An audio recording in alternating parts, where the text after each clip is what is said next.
नमस्कार, स्वागत बा कार्यक्रम स्वस्थ जीवन में। ई कार्यक्रम सामुदायिक radio Narayani FM 103.8 megahertz www.radionarayani.org.np के साथे फेसबुक पेज रेडियो नारायणी 103.8 पर लगिन सप्ताह के शुक्रवार के रात के 9:15 बजे से सुन सकत बानी लगन। हम प्रस्तुता अनिश खान कुशवाहा उपस्थित हो गए बनी कार्यक्रम स्वस्थ जीवन लेकर के। ई कार्यक्रम में स्वस्थ रहे के आ रोग से बचे बचाव खातिर चर्चा परिचर्चा हमनी विज्ञ लोग से करे निशन। यह संदर्भ में हमनी के आज के कार्यक्रम में छाला रोग विशेषज्ञ नारायणी अस्पताल के डॉक्टर रोहित गुप्ता सर उपस्थित हो गए बानी। आज उनका कार्यक्रम में स्वागत कर डॉक्टर साहब। स्वागत बा कार्यक्रम में बहुत बहुत अपने के। नमस्ते। कैसन बानी डॉक्टर साहब अपनी? एकदम ठीक बानी। मौसम अभी बदल रहा बा डॉक्टर साहब। एगो त्यौहार जन होखेला हमनी के तराई मधेश के बहुत ही बड़ा पर्व के रूप में एकरा मनावल जाला, होली। होली आ रहल बा।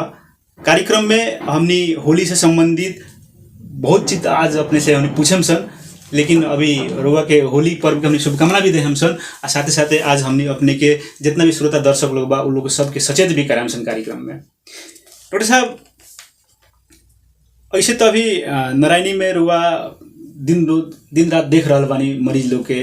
कैसन अवस्था बा नारायणी के अस्पताल में? छाला के कैसन कैसन समस्या भी आ रहल बड़ा सन? अभी सीजन चेंज होता है। इस सीजन में अपने के ज़्यादा करके एलर्जी के पेशेंट लेके आते लोग। ठंडी खत्म हो गई, ठंडी के बाद इस सीजन में फूल फुलाव शुरू होला जी। उससे फूल के कण सब हवा बेसी चलेगा, धूला, घाम तेज होकेला, घाम के एलर्जी। तो ये प्रायतः ये 3 केस सब हमनी के बेसी दिखे थोड़ा सा और हमने मार्केबल करके जो बड़ा इम्पोर्टेंट बात बताइए रहुआ, खास करके जितना भी मतलब जड़ा के मौसम रहेला वो मंगसिर में, पूस में, माघ में उतना मतलब सर्दी खांसी के अवस्था ना लगेला। लेकिन रुआ जन कहनी है फूल फुलाला ओकरा चलते तनका सुका मौसम में चेंजिंग आवला। ई कैसन संबंध बा अभी के मौसम चेंजिंग में आ स्वास्थ्य के हमनी के? इस सीजन में क्या होला, जन सुसुप्त अवस्था में फूल सब रहेला जी, तो धीरे धीरे करके फुलाए लागेला, उनमें से कण धूला जैसे कण निकलेला जी। तो कण अपने से ही बहुत एलर्जी होला कभी कभार। तो जेकरा एलर्जी होकेला रही उकर कण छाला पे बैठी चाहे नाक से जाई जी, है ना, उ सब सांस में जाई तो खांसी सर्दी जी आजकल बढ़ भी रहा बा उ चीज होला।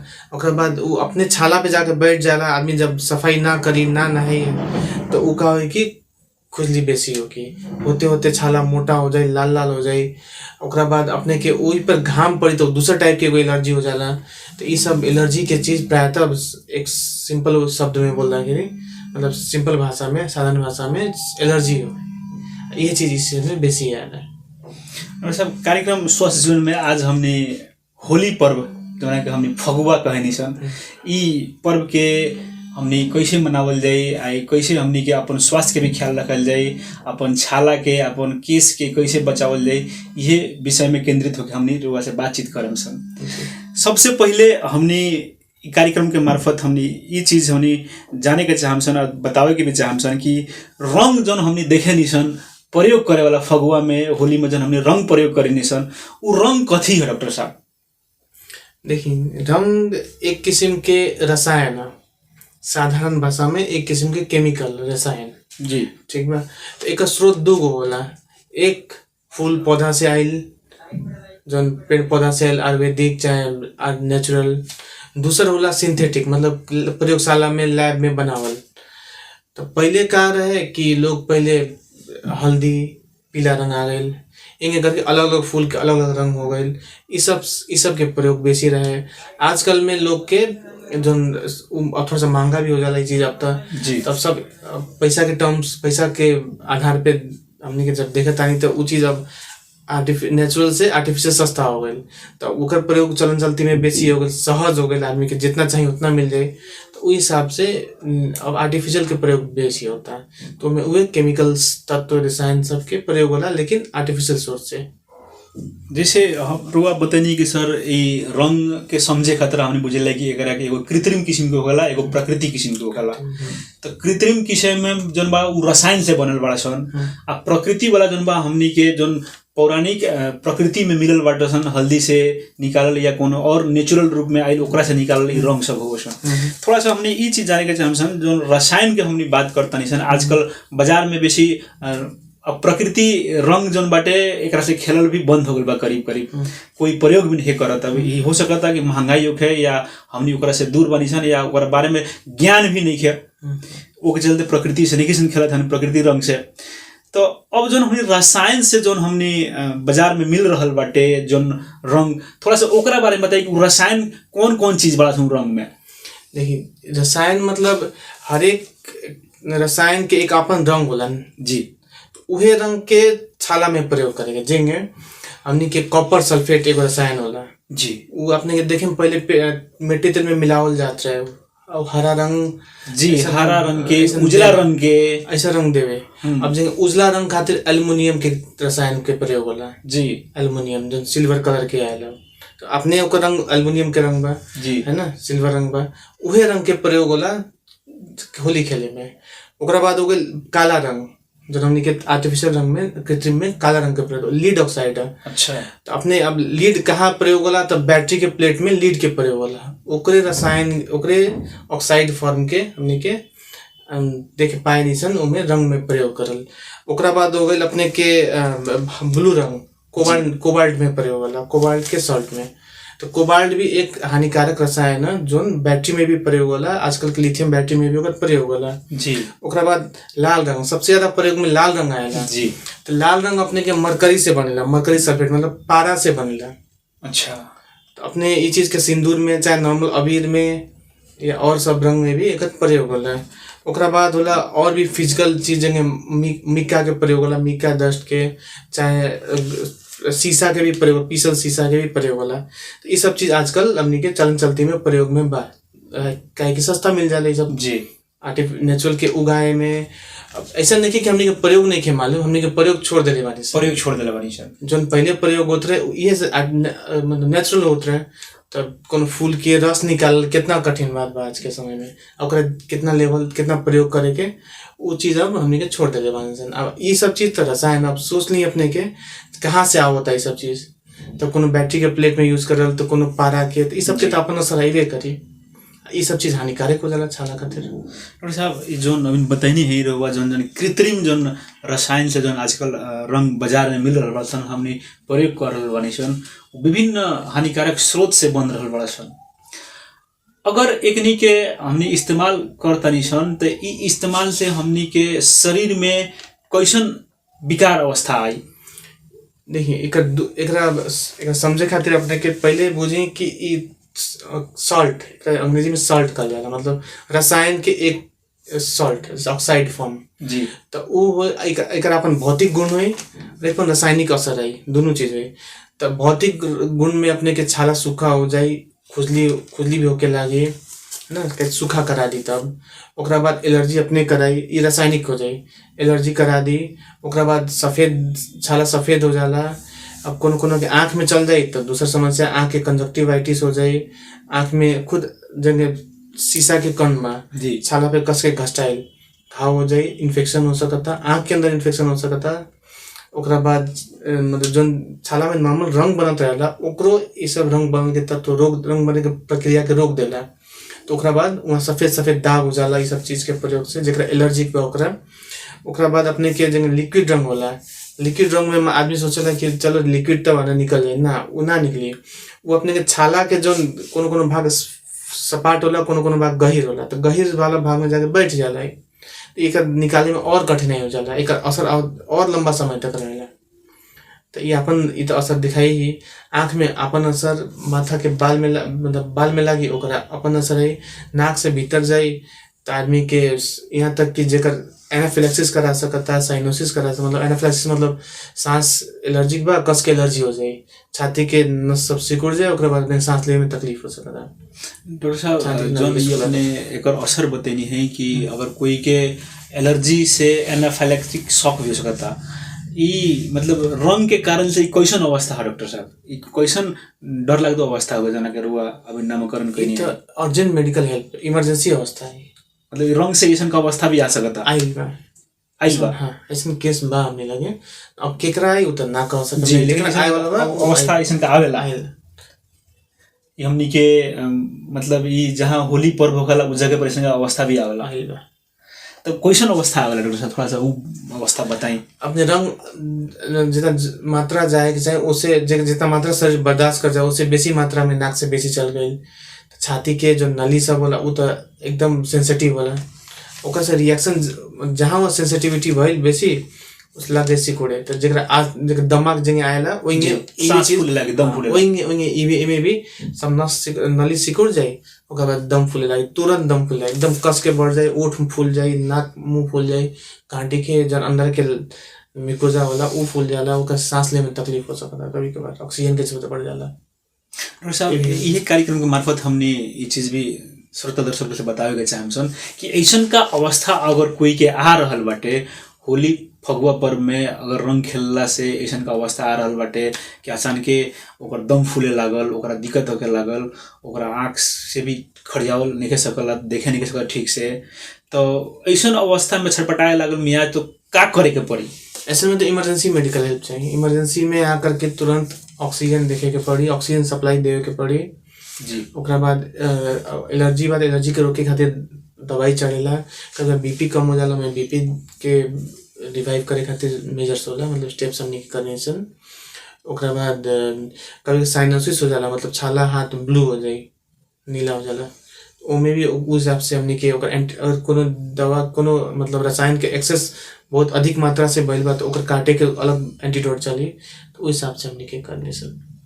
और साहब जैसे मेडिकल हेल्प करने हैं कि ऐसा हो जाए तो अगर मेडिकल हेल्प लेवे के चाहिए, कैसन किस्म की मेडिकल हेल्प लेवे के चाहिए? हमनी अब साधारण भाषा में जहाँ दवाई बेचेला दुकान रहेला वहाँ के भी हमनी के मेडिकल हेल्प कहीं सन, तो ये जो अवस्था बतेनी है अगर जहाँ ऑक्सीजन सप्लाई नहीं है तो जो अवस्था में तो दिक्कत हो जाए अगर मरीज जाए तो ये चीज तो स्वास्थ्य सरकार दिले हमने सरकार से मिलल बा सबके स्वास्थ्य चौकी चाहे ऊपर लेवल के, तो उस जगह पे जाए। दवाई बेचे से मेडिकल हेल्प ना होला, दवाई बेचे से सामान्य दवा सब हाँ सामान्य दवा अपने के हो जाए, लेकिन ये चीज के वहाँ गंभीर अवस्था भी आ सकता, जान भी जा सकता, ये हो सकता। डॉक्टर साहब ये बहुत ही वो डर लागू अवस्था बतेनी है अपने रंग के कारण से। अब हमने और भी अपने से जाने के चाहम सन कि ई जोन हमने रासायनिक जोन रंग कहला अभी अब तो विभिन्न किस्म के विभिन्न ब्रांड के सुगंधित रंग आ रहा है बाजार में, अभी तो मूल्य भी उसन के उच्च बाटे आ जितने सुगंधित बाटे उतने ओकरा के लोग खरीद भी रहल बाटे, लेकिन ओकर साइड इफेक्ट बा कोई नहीं के सोचत जाई का हमनी के उल्टा असर करी शरीर पर। रंग जब लगावल डॉक्टर साहब तो विभिन्न माध्यम से लागेला, कोई केश में लगा दे वाला, कोई चेहरा में लगाई तो चेहरा में लगाई तो आँख नाक कान ये चारू ओरी मतलब रंग ढुकेला, यहाँ तक ले कि मुंह में भी ढुक जाला। ओकरा बाद वह रंग जब पानी उनी पड़ेला शरीर पर तो शरीर के हर भाग में जाला। तो पहले हमने ये जाने के चाहम शुरुआ से कि बाल में जब रंग या अबीर जब लागेला ये तो बाल पर कैसन अवस्था ही आवेला, कैसन असर कर सकता? सेम छाला जैसन ही हुई, छाला जैसन ही हुई, जेंगे खुजली बढ़ल जी, डैंड्रफ बढ़ल, लाल लाल हो जाई, कभी कभार जहाँ रिएक्शन हुई उठ में बाल जा सकता अपने के, है ना, तो ये सब समस्या ज्यादा करके आएला। हमनी के बहुत ही महत्वपूर्ण अंग होखेला आँख, अगर एमे जाता तो कथी असर है? एमे जिन बतेनी हम अपने के जिन फिजिकल पार्टिकल मतलब शीशा चाहे मिका के कण जाता तो आँख के घर्षण होगी, क्या कि बड़ा बड़ा दाना होला होकर जी, तो दाना से घर्षण होगी और घाव होगी, घाव भी हो सकता, घाव होला, कंजक्टिवाइटिस में इन्फेक्शन हो सकता है, यहाँ तक कि आँख भी जाए का डर हो सकता है ज्यादा अगर घर्षण हो गया, ज्यादा दिन घर्षण हुई तो आँख के भी इमरजेंसी अवस्था आ सकता, आँख जाए के अवस्था हो जाला।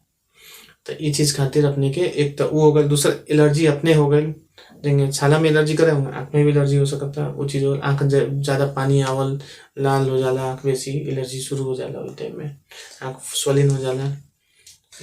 कार्यक्रम स्वस्थ जीवन में हमें बानी सन, आज हमने कार्यक्रम स्वस्थ जीवन में नारायणी अस्पताल के छाला रोग विशेषज्ञ डॉक्टर रोहित गुप्ता सर से बातचीत कर रहे बानी सन। आज के कार्यक्रम में विशेष रूप से होली के जो रंग बाटे उ होली के रंग से छाला पर कैसन असर होखेला ये विषय में हम बातचीत कर रहे बानी सन। श्रोता दर्शक लोग हमने ई कार्यक्रम से अपने के पर्व जन होखेला वो पर्व के ना मनाई हमने इस नहीं कहे के चाहत, मनाई रहुआ लगिन, लेकिन मनावे के बाद ओकरा के ओकर गंभीर अवस्था भी जौन एगो हो सकत बा ओकरा के हमनी के बचा के मनावे के बाटे, ताकि हमनी के जौन खुशी के माहौल बा उ खुशी के माहौल ही रहो, ओमे कोनो भी दुख वाला अंग ना हो, कोनो भाग ना हो, कोनो अवस्था ना हो। पर्व जन्म होखेला हमनी के खुशहाली खुशहाली ही होत रहो। डॉक्टर साहब ई जौन अपने अभी असर जन बतैनी है हमनी के ई कलर के रसायन के अनुभव के आधार पर और अभी तकले के अनुभव के आधार पर जौन जटिल अवस्था अभी तक देखले बानी, कितना दिन हो गए देखल? नारायणी में तो बहुत कम आयल, एक दूगो तो आयल बा, एक दूगो आइल बा पिछले साल आयल बा, मात्रा कम रहेला जौन जटिल वाला अपने कर जी। अब बाकी जौन साधारण बात होता आवत ही रहेला। होली के एक हफ्ता 2 हफ्ता तो चलते रहेगी। थोड़ा सा हमनी के तराई मधेश के विशेष रूप में ई इतना महत्वपूर्ण पर्व बाटे होली कि एकरा के हर परिवार हर सदस्य खेलेला, जी। चाहे वो हमनी के ज्येष्ठ नागरिक होखस, चाहे महिला होखस घर के, चाहे बच्चा होखस, चाहे घर के युवा होखस, सब कोई वो दिन खुशी में झूमेला लोग। अब हमनी ई चीज जाने का चाहतानी सन कि फगुआ में हर वर्ग शांति से ही रहेला, तंका अलग हिसाब से रहेला, लेकिन छोट छोट जौन बच्चा सन जौन होखेला सन ओकनी के तंका से कंट्रोल कोई भी दिक्कत होखेला। तो छोट बच्चा सन में भी ई रंग के कोनो असर पड़ सकता खराब? जी, बड़ा आदमी के जौन हिसाब से असर आएला जी, उ चीज बच्चा में भी आएगा जी, सेम उतने मात्रा में आई। हो सकता कभी कभी कोनो के बेसी ही आई कि बच्चा और ज्यादा सेंसिटिव होला सन। ओकरा बाद बच्चा के मालूम ना रहेला, कोनो बच्चा मुंह में ही रंग डाल लेला अपने रंग जी, में। जी। तो ई सब भी बात होला। तो असर तो बच्चा लोग अछूत नहीं कर सबसे उ लोग के भी है। तो हमनी के एगो दायित्व बनता कि होली के दिन पर बच्चा लोग पर विशेष ध्यान देवे के। बिल्कुल, बच्चा के साथ रही, अपने साथ ही रखें जी। हाथ में भी अपने हाथ से रंग दे करके लगवाई, ओकरा बाद सेफ रखें बच्चा के। रंग यही हाथ से खेले के मत बैठा दी। एक और चीज हमनी कुटियाव के चाहसन डॉक्टर साहब, गर्भवती महिला जे बा उ लोग भी खुशी के पल के मनावेला लोग, उ लोग के कैसन अवस्था में सचेत होके के चाहिए? उ लोग के भी सके सम जो रंग प्रयोग करनी सन जी, वो कृत्रिम प्रयोग ना करके वो जो हमनी के जो प्राकृतिक सोर्स से डॉक्टर साहब सभी रंग गर्भवती महिला जो होखेला उ ते ओकर अंदर एगो और भी प्राण बाटे, अंदर बाटे, ओकर तो और विशेष सावधान रहे के पड़ी। वो चीज में देखी रंग डायरेक्ट तो वहाँ उस हिसाब से ना पहुंचेला। जी, जी। हाँ, बच्चा के टाइम में थोड़ा सा एलर्जी मतलब होके के टेंडेंसी अगर होता है एलर्जी बच्चा के, तो उनका इलाज और जटिल हो जाला। उनका करला में कोनो समस्या हुई तो उनमें बच्चा के भी देख के दवाई चलाए के हो जाए, चलाए के ना मिली तो जो इलाज करता, जो समस्या लेके आता वो इलाज करे के फिजिशियन के एमे और कठिनाई होला। में बहुत सारा दवाई देवे के ही ना मिले। समस्या तो इहे सब आई, प्रायतः इहे सब लेके आए लोग। डॉक्टर साहब जैसे कि शरीर में कोनो खराब असर ना हो रंग अबीर सन से, वो होली खेले से पहले कैसन पूर्व तैयारी कर लेवे के चाहिए? देखिए, होली से पहले सबसे पहले ये विचार रखे के चाहिए कि अपने के छाला के जगह भी तोप के कवर करके बचाए के बाद। अच्छा, तो इनमें सबसे पहला स्टेप हुई अपने छाला पे मुंह पे हमने सनस्क्रीन लगाई, घाम से बचे के क्रीम वाला। तो वो भी अपने के वाटर रेजिस्टेंट मतलब पानी पड़ला पर असर ना होके वाला सिलिकॉन बेस्ड होला, तो वो लगाई। वो लगाला पर का अपने के एक पहले तो एक लेयर एक ऊपर से कवर एगो बना ले अपन, एक तो पा कवर कर ली पूरा छाला के, तो पा जाई। तो अपने कोनो रंग जाई ऊपर से तो अपने के छाला के भीतर जाए में टाइम लागी, चाहे बहुत नहीं जाए अपने के। पहला चीज वो नहीं कि अपने कम से कम तोरी के तेल चाहे ऑलिव ऑयल लगा करके छाला के कवर करके रखी, ताकि रंग ना जाओ, छाला तक ना पहुंचो। पहला बात। दूसरा बात, टोपी लगाई ताकि बाल में रंग ऊपर से लोग डालेला वो सब ना पड़ो बाल में। तीसरा बात, सबसे जरूरी बात चश्मा लगाई, वो भी बड़ा वाला जगह देखे स्विमिंग सूट कर पहला पर आदमी बड़ा चश्मा आँख के बचाए, जी जी, वो लगा के अपने लगाई। कान में कॉटन हल्का सा लगा के रखी, रुई के छोटा सा करके, ताकि सुनाई भी दे, ऊपर से इंगे रंग जाओ तो भीतर तक ना जाओ। सके सब कोनो रंग लगाओ तो सांस रोक के चाहे मुंह बंद करके रखी, ये आराम से धीरे लगा ले। कपड़ा जो पहनी अपने पूरा कपड़ा पहनी, शर्ट लगाओ नहीं पूरा फुल बाही वाला शर्ट गला के तोप के रखी, इंगे करके अपने के सके सब होली खेली। और सबके अगर कोनो लगे अगर आर्टिफिशियल मतलब कृत्रिम रंग लेके आओ तो अपने हाथ से दे दे कि भाई हमारे ये रंग लगा के दे, अपने हाथ से अपना रंग दे दिए और अपने कृत्रिम से ज़्यादा मतलब नेचुरल प्राकृतिक स्रोत के रंग प्रयोग करी, क्योंकि उससे साइड इफेक्ट होने की संभावना एकदम न्यून हो जाला। डॉक्टर साहब ई मतलब ऐसन पर्व बा खुशी के पर्व कि एकरा के मनावे खातिर हर लोग ही मनाइबे करला। तो जे दीर्घ रोगी बाटे जी, जे पहले से विभिन्न किस्म के दवाई खा रहल बाटे, उ दीर्घ रोगी में एगो दम के मरीज वाला लोग होखेला जेकरा दमा अस्थमा भी कहल जाला। तो उ जेकरा दम के रोग पहले ही से भइल बाटे, उ लोग के विशेष कैसन रूप से खेले के चाहिए? वो सबके अपने होली के रंग तो उड़े के ना चाहिए, वो सबके टीका लगा दी जी, टीका लगा दी, है ना। वो सबके और बाकी रंग जो नाक से जाई तो श्योर बाकी वो लोग के दमा बढ़े के ही बाबू। मतलब अगर वो लोग के स्पर्श में अगर रंग जाता टे तो वो लोग के बीमारी जन दम फुली बाटे बढ़ सकता।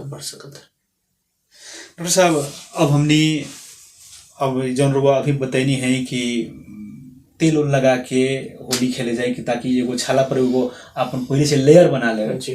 पहले जो बुजुर्ग लोगों के घर में पहले बतावे लोग कि होली के जब दिन आवे तो वो दिने वो लोग कहे कि बउआ सुबह ही पूरा केस में छाला में पूरा तेल लगा लगी कि एंगे खेलबो लगी तो होनी के छाला भी बचल रही। तो ई जोन पुराना जोन मतलब एगो बुजुर्ग लोग बतावे उ तरीका और वो जोन एगो अपन वैज्ञानिक तरीका बतानी है ई मेल खाता टे जी। ये अब तरीका ही मेन बुजुर्ग लोग के चीज पता रहे कि छाला के बचाए के ही चाहिए जी। वो लोग भी ये प्रयोग कर, हम लोग भी वैज्ञानिक रूप में हमने टेस्ट करनी सनी चीज सही बाटे कि अपने के इन्हें छाला के बचा सकता नहीं वो टाइम में। ओकरा बाद जब अपने के जब होली खेल लेता नहीं ओकरा बाद फिर दूसरा तरीका से बचाए के पड़ी छाला के, लेकिन हम जितना रंग लागल बा वो रंग के अच्छा से हटाए के पड़ी। मान ली कोनो कृत्रिम रंग ही लगा दिले बा तो अपने नहाए के टाइम में जा करके झरना खोल के पहले एंगे पानी बगे दी, छाला के मत घसी ना तो मुझे टुकड़ा रहेला जो छाला पे घसे में तो और घाव कर दे। डॉक्टर साहब जब होली के पर्व जब होखे लागेला तो पर्व में थोड़ा सा और ही मतलब जे होली खेले वाला लोग खोजेला कि कैसन रंग हम लगा दी जब तक छूटे में दिक्कत होखे, तो वैसन गंभीर किस्म के रंग भी खोजेला लोग। कुछ लोग बात तो अपन से कलाकारी भी करेला।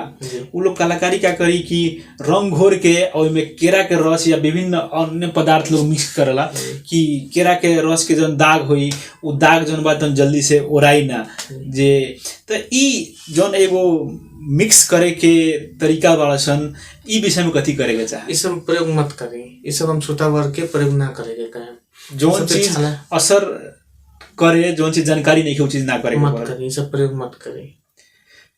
कभी कभी सुने में डॉक्टर साहब समाचार में भी विभिन्न माध्यम से ये बात आवेला कि जब रंग लगावे लोग तो आंख में ऐसा किस्म से रंग लगा देला कि ओकर ऊपर से आंखें न ताके सके ओकरा के तुरंत ले जाए के पर जी। ई भइल में प्रयोग ई सब प्रयोग से ये सब समस्या होला। तो ये सब चीज के अपने के मत करी, दूसर के भी सेफ रखी, अपने भी सुरक्षित रही। मतलब होली जोन एगो खुशी के माहौल वो करे ऐसा हिसाब से खेली कि माहौल खुशहाली के ही रहे। तो होली ने डॉक्टर लोग भी ना भेटाला लोग और विशेष इमरजेंसी में भेटाई लोग, लेकिन सहज तरीका से ना भेटाला लोग। तो वो हिसाब से खेले के पड़ल कि होली खुशी के पल ही रहे, खुशी के त्यौहार ही रहे। डॉक्टर साहब अब हमने रुआ से ये चीज जाने के चाहम सन कि जब होली खेलने वाला लोग तो ओकरा के साफ करे भी जाला लोग। तो होली के रंग के जोन बा साफ करे के तो कुछ लोग तो मतलब घिउड़ा के जोन खोइया होखेला उ खोइया के भी फेनवा के पूरा साबुन सरफ में अपना देह के मतलब खूब मलेला लोग जे युवरा जा। कुछ लोग बा कि अब असर जोन बा रंग के असर बा ओकरा छोड़ावे खतरा पूरा सुसुम पानी गरम पानी ही कैसे पर से पटावेला लोग कि जल्दी से छूट जाए। अब रुआ बताइए डॉक्टर साहब कोई हिसाब से सर सफाई करे के पड़ा? ये सब गलत प्रयोग है, ये सब से छाला और खराब हो जाए। अपने एकदम ये चीज याद रखें बा कि छाला के पहले जब खेल लेनी ओकरा बाद जाई आराम से कपड़ा हटा करके अपन नहाए के टाइम में पानी के बहे दी छाला पर शरीर पे पड़ दी ताकि लगभग रंग निकल जाओ अपने आप, उनमें कण जोन रहेला वो सब निकल जाओ जी। ओकरा बाद अपने जॉनसन बेबी के साबुन आएला, जब बच्चा के साबुन बच्चा के लिक्विड सोप आएला, मेन करके लिक्विड मतलब पानी वाला साबुन आएला ओकरा लगा के जेंटल वॉश करे, एकदम हल्का तरीका से वॉश करे, ताकि छाला से सबके सब रंग जितना हो सके निकल जाए। अपने घाव से छाला पे और घाव की रंग और भीतर जाए और एलर्जी बढ़ी, इस सबसे और समस्या बढ़ जाला, समस्या और बढ़ जाए। मतलब जितना भी ओकरा के आसानी तरीका से होके उहे प्रयोग हमनी कइला। पहले खूब अच्छा से पानी पटावला कि पहले वो भील जाए आ गल जाए, रंग निकल जाए अपने आप, जितना निकले वाला चीज में निकल जाओ। डॉक्टर साहब कोनो विशेष साबुन उबुन पुछावेला संजना के मतलब प्रयोग पहले 10 आसानी से तंका हो जाए। अब पानी जो होखेला गर्म पानी उ तो शायद केस के भी बहुत असर कर दी। जी, अपने नॉर्मल धारा के पानी के प्रयोग, नॉर्मल धारा के पानी प्रयोग करी। जी डॉक्टर साहब साबुन में जब भी यूज करी तो हल्का साबुन, जिन्हें अब एग्जांपल उदाहरण के रूप में पियर साबुन, चाहे डव साबुन, चाहे बच्चा के जॉनसन बेबी साबुन, मतलब बेबी साबुन जो कम हानिकारक बा ओकरा के हल्का साबुन के प्रयोग करी। अपने ज्यादा कस के रगड़ला से जी, चाहे ज्यादा घस के निकलना से छाला ही खराब होगी, उसे कोनो फायदा ना होगी। बस 2 दिन में 1 दिन में रंग निकल जाए अपने के, बिहान बेला भी धोए तो अपने का रंग बहुत निकल जाए, लेकिन अपने धो के हटाई जितना सकता नहीं, रगड़ी मत, छाला खराब मत करी। श्रोता लोग अपना लगे जौन दिन हो जौन हमनी प्रयोग करता नहीं साबुन जौन सहज किस्म से छाला पर कम असर करे, जौन बच्चा के लिए भी हानिकारक ना हो, उसन साबुन से हमने प्रयोग करेला। हमनी कार्यक्रम में कोनो ब्रांड के बढ़ावा नहीं संदेश के हई साबुन प्रयोग करी, लेकिन एगो ई उदाहरण के रूप में हमने देनी है। सन जौन भी साबुन अपने देखे वो pH 5.5 लिखल हुई, 5.5 ओकरे आधार उसके ओकरा आसपास हुई तो अपनी प्रयोग कर सकता है, पूरा प्रयोग कर सकता। और साबुन की क्वालिटी जाने के हुई तो हमने के ऊपर लिखल देखे पर के pH 5.5 ऊपर लिखल बा कि ना, अगर लिखल बा तो सुरक्षित साबुन बा मानल है हमने, साला के pH मेंटेन बा। डॉक्टर साहब कुछ लोग बा तो ये चीज ना समझेला, बड़ा अच्छा बात वो बतानी है कि pH 5.5 देखे के कपड़ा धोला साबुन से भी लोग लागल धोए, रंग के हटावे लागल कपड़ा धोवे लाग, जैसे कि अब कपड़ा में लागल बा तो जल्दी हटत है, वो हिसाब से बॉडी में भी लागल हट जाए, वो कितना जायज चीज प्रयोग। अगर अपने pH देखें तो कर 6, 7, 7.5, 8 तक आएगा। अच्छा, कपड़ा धोला साबुन के pH 6 से ज्यादा होखेला। 6 से ऊपर होगी, 6, 7, 8, 8.5 एक होला तो वो का हुई अपने के स्किन के एकदम सूखा कर दी, खुजली बढ़ा दी और बाद में लंबा समय में असर आए लगा, वो चीज प्रयोग मत करें। डॉक्टर साहब वो छाला रोग विशेषज्ञ बानी, विशेष रूप से जरा बॉडी में छाला के समस्या बाटे, चाहे कोनो किस्म की खुजली होखे, चाहे दाद होखे, चाहे कोनो अन्य समस्या होखे छाला के, जरा दवा भी चलत होखे, उपचार में होखे, तो उ लोग के कथी कहे के चाहे?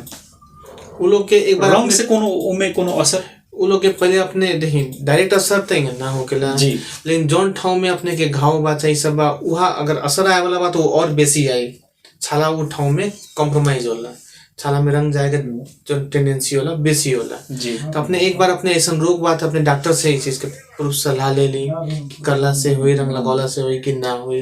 कितना रोग में जगह छाला काला होके के भी एक रोग होला तो उनमें रंग से और बढ़ जाला, बढ़ सकेला, रंग से बढ़ सकता। अपने बस डॉक्टर से सलाह लेने की हमारा ऐसा अवस्था बा, अब सब रोग के तब बताओ हमने के यहाँ से मुश्किल ही बा, लेकिन एक बार सलाह लेला से हमने के बता दें कि हई रोग में अपने ना करी चाहे रोग में करी, तो इस हिसाब से करें इंडिविजुअल थेरेपी हो गई।